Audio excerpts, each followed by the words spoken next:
quoi je m'y mêle avec Lolo. De Manoutaïa de Fa, ouvrez les guillemets.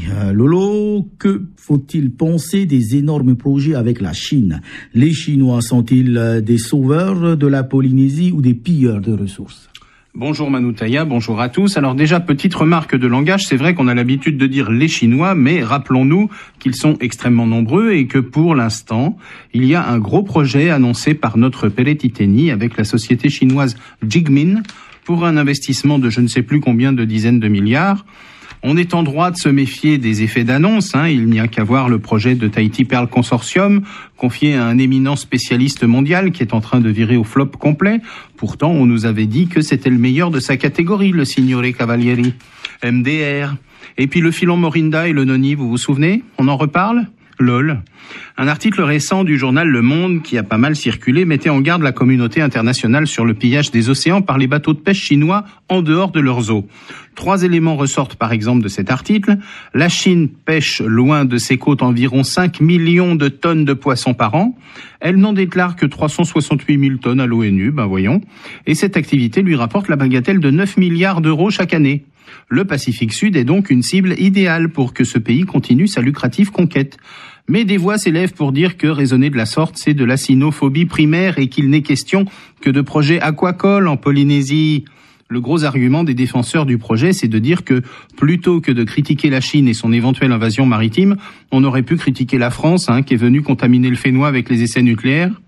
Oui, et après ?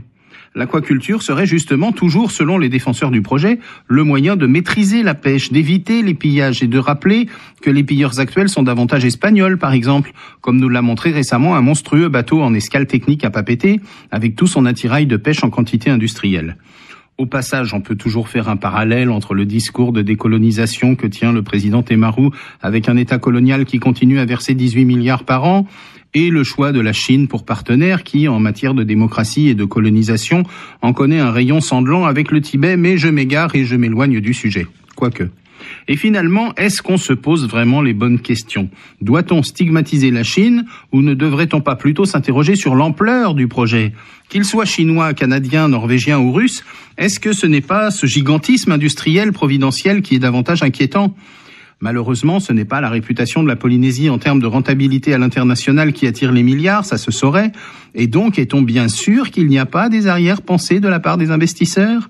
Et pour être précis, un peu d'aquaculture en façade, pour donner confiance, avant de déployer l'artillerie lourde. La Polynésie a l'avantage de ne pas être, pas encore, en zone de surpêche, mais elle n'exploite son potentiel qu'au 5e de ses possibilités. Les étrangers le savent.